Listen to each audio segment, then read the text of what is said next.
Road Signs, Chapter 14. The Great Pig Battle.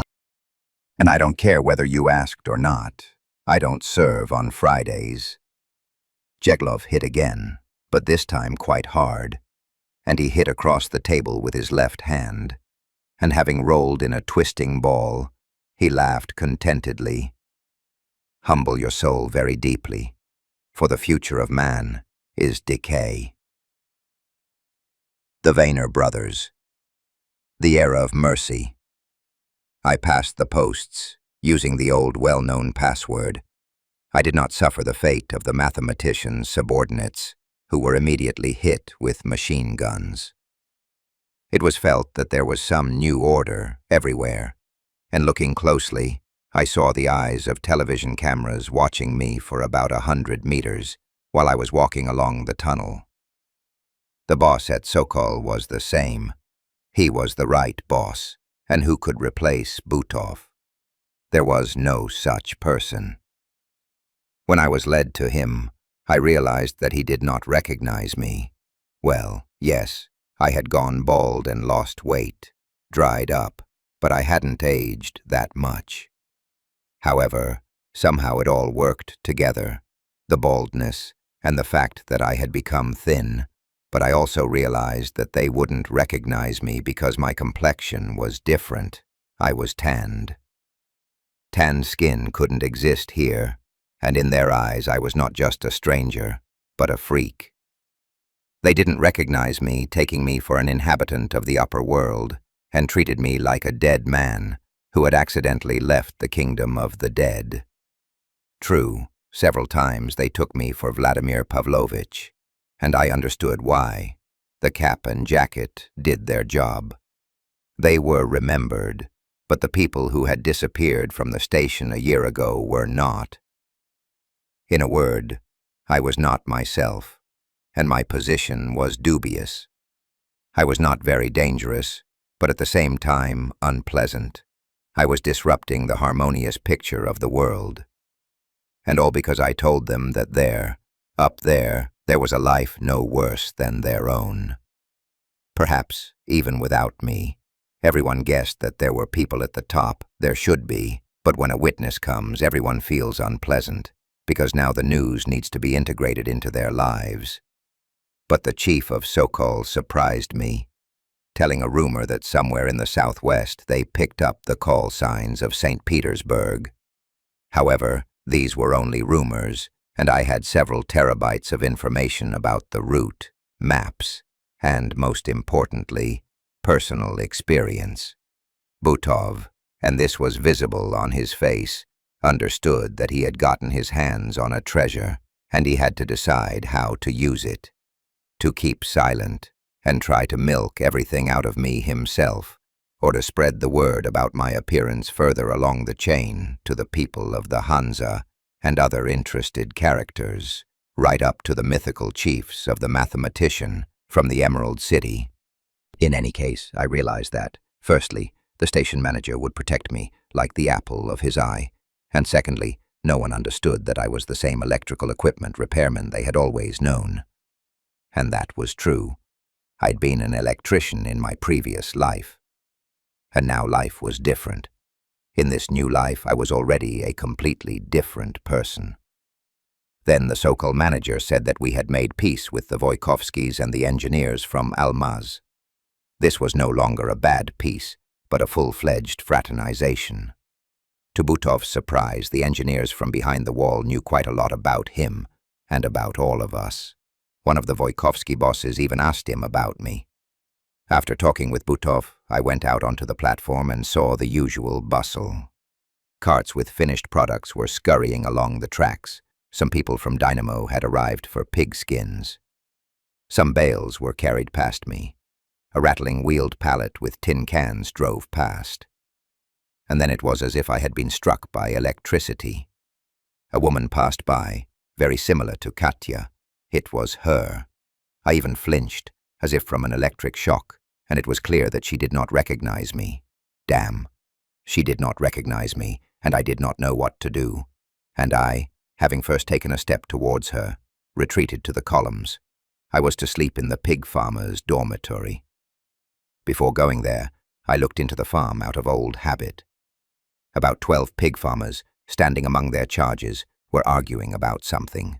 They were yelling something at the top of their lungs, and I, remembering the words once spoken by Vladimir Pavlovich, was amazed at how similar they all were to their charges. Now it became absolutely clear to me that something was wrong with the pigs. I looked from the pigs to the piggers, from the piggers to the pigs, looking into the eyes of both again and again, and it seemed to me that it was no longer clear who was who. In the morning, when I was drinking the same synthetic tea, it had not changed a bit in a year. The piggers began to pick on me. They were not picking on the old electrician, but on the stranger who had fallen on their heads. And in all other respects, they had guessed everything accurately. They knew from somewhere that I was looking for a woman. They knew that I lived in another city and came from there, and that I walked there and back. I did not tell them this. I remembered this for sure. Here you begin to believe that they are connected to the collective mind of the pigs and follow their instructions. I had long suspected that not everything was so simple with these pigs, and not everything was so simple with the piggers. But these were all guesses and untimely thoughts. A real fight was brewing. The pigmen didn't care about my value, my experience, or my past at all. They decided to beat me, and not just beat me, but beat me to death. The change in their mood, although incomprehensible, felt like an obvious direct threat. First, one of them began to tell me that all the time I was gone, he had been using my woman. Another began to loudly discuss how much fat they could cut off of me. At some point, it became clear to me that this would not be just a fight, but a battle to the death. Someone ordered me to be removed as an unnecessary or even harmful detail of underground life. But now it was still possible to outplay this someone, and this force unknown to me would not have a second chance. And so the first of the pigmen hit me from behind, but I turned on my heel and still got him in the head with my foot. An ugly fight ensued, during which I suddenly experienced absolute joy. I grabbed the fist of one of the opponents, twisted his wrist, and sharply hit him in the eyes with my fingers. It seems he did not scream but grunted, and this caused me to feel barely restrained joy. No, I had changed greatly, and cruelty had become part of my consciousness. Now I moved like a machine, and there was no pity in me, because I decided that I was not fighting them, stupid, and in their own way sympathetic people, but the intellect that controls them. It does not matter whether it is human intellect or a herd of pigs that has entered these former comrades of mine. I was fighting demons, not people. However, I no longer felt sorry for either one. However, during this battle I had a strange, silent conversation with the piggers, as if I was saying it to myself. Well, bitches, godlike swineherds, now I'll explain why you got into trouble. I know that you probably got into trouble. I've rolled this word around my tongue several times. You're wrong. You're wrong because you came up to me, an old man, and immediately hit me on the nose. I saw fights in my childhood. Because they were children's fights, they were no less cruel. At that time, at night or in the evening, the punks would approach slowly and first ask and assert, "Give me some money," and you could explain to the punks that you were of the same blood as them, or that blood and blood from your nose awaited the punks. The price was not worth the money, and the money was not worth the blood. But you, pigs, did not do this. Pigs who ate everything indiscriminately. You are wrong. Firstly, because you came up to me and clumsily punched me in the nose. You were being cocky, knowing that you would go unpunished. But now I understand that you wanted me dead, bitches. You have pig snouts instead of faces, and pigs think for you. At that moment, it seemed to me that I sensed the key to their blind hatred. It is not the pigmen who want to kill me, but the pigs. The pigs sense some kind of danger to the lasting world in me. They are sure that maybe I will be the stone that will start the avalanche that will destroy the attitude towards them and their whole world of well-fed well-being. I missed a straight shot to the bridge of my nose again. They tore my duffel bag off and threw it into the mud. If you wanted to send me to slaughter, you should hit me in the back of the head with all your might, and then kick me. And you should hit me in the nose, if you want to demoralize your opponent with pain and the taste of blood. But I will not teach you how to hit me in the nose. Secondly, you did not look at my feet. But I had real boots, and you have already forgotten what they are. Hello to the times before the cataclysm and other light and shoe industries. Thirdly, if a wanderer who looks like an old man came to you, it doesn't mean that he is peace-loving and docile. And if a man is fat, it doesn't mean that he is good-natured. And if he is an internationalist, it doesn't mean that I really like pigs. And if my legs were broken, it doesn't mean that they can't rise. Fourthly, goats. I started with a slightly vibrating voice. Fourthly, you tried to lower my kidneys, and I absolutely cannot agree with that. And you don't have a knife, and that is no good. Don't bother fat men you don't know. After all, I have become more dangerous. I have been here and there and have seen and heard a lot. Fifthly, you don't know how to fight. When your arm is broken, you are scared and in pain. And that is unacceptable in a fight. You didn't learn to fight in school toilets, with your faces wet with tears, on a wet tile floor, surrounded by your peers who hate you. You weren't taught by professionals later, and you could have asked me about this, but you immediately hit me in the nose. You could have asked me why I was sad, but my fear came out as pure adrenaline. Spring acquired the taste of thawed earth and blood, the smell of joy and fun. I have nothing to apologize for. At least I didn't touch your friend who didn't interfere, but only squealed like a little pig. No, bitches, that the fourth never interferes. There is no place for him in a fight. He only climbs in to kick to finish off. And if his accomplices are put in a dirty slush, then he can only run for help. And your help, apparently, was far away. The only problem is that I always got along with pigs, but how can I work with you now? You forced me to fight, which means closing forever that page of my life where I was an honest electrician. And here is the real reason for your trouble. And finally, a special thanks was due to the vigilantes from the station's security, from a unit unknown to me. Now they had scarlet armbands on their sleeves. They didn't wear them last year. Who ran up to the very end of the brawl, looked at the whole thing, and pulled us apart. Puffing like a toad, I leaned against the wall.